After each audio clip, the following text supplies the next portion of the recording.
Welcome to the yet another episode of stories by Kochu Vakkeel 2026 Eid വ്ലോഗിലേക്ക് എല്ലാവർക്കും സ്വാഗതം.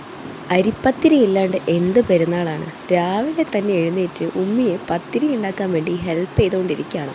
പിന്നെ രാവിലെ ഈദായിട്ടുണ്ടെങ്കിൽ പള്ളിയിൽ പെരുന്നാൾ നമസ്കാരത്തിന് പോകുന്ന തിരക്കും കാര്യങ്ങളൊക്കെ ആയതുകൊണ്ട് എല്ലാവർക്കും ഷർട്ട് തേച്ച് കൊടുക്കണം. കാരണം എൻ്റെ ബ്രദേഴ്സ് ഒറ്റക്ക് തേക്കൂല, അപ്പം അത് പറഞ്ഞാൽ ഞാൻ തന്നെ തേച്ച് കൊടുക്കണം. ഇത് എന്നും ഈദ് രാവിലെ കാണാൻ പറ്റുന്നൊരു പ്രതിഭാസമാണിത്. അവർ മാത്രം കുളിച്ചൊരുങ്ങിയാൽ പോരല്ലോ, ഈദിന് രാവിലെ തന്നെ കുളിച്ച് പുതിയ ഉടുപ്പ് മാറ്റാൻ എന്നുള്ളത് സുന്നത്തായിട്ടുള്ള കാര്യമാണ്. രാവിലത്തെ ഭക്ഷണമായിട്ട് ബീഫ് കറിയും ചിക്കനും മട്ടനും എല്ലാം റെഡി ആയിട്ടുണ്ട്. എല്ലാ ദിവസത്തെ പെരുന്നാളിന് നബീസാൻ്റെ ഒക്കെ പെരുന്നാൾപ്പൊടി ഉണ്ടാവും, പക്ഷേ ഈദ് രാവിലെയാണ് തരാറ്. പക്ഷേ ഈ പ്രാവശ്യം ഈദിനാണ് തന്നത്.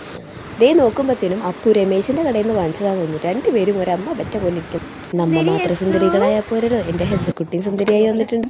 ശേഷം ഉമ്മിൻ്റെ നല്ല കൊച്ചി സ്റ്റൈൽ ബിരിയാണി കഴിച്ച് ഒരു ഉറക്കം പതിവാണ്. പക്ഷെ ഉറങ്ങാൻ പറ്റിയില്ല, കാരണം എൻ്റെ ഫ്രണ്ട്സായിട്ട് ഒന്ന് പുറത്തു പോകേണ്ട വന്നു. സോ ഇതൊക്കെയാണ് എൻ്റെ ഈ പ്രാവശ്യത്തെ പെരുന്നാൾ വിശേഷങ്ങൾ. അപ്പോൾ ഇനി അടുത്ത ഡെയിലി വ്ലോഗ്സുമായിട്ട് നമുക്ക് വീണ്ടും കാണാം. അതുവരേക്കും സൈനിങ് ഓഫ്, ബൈ.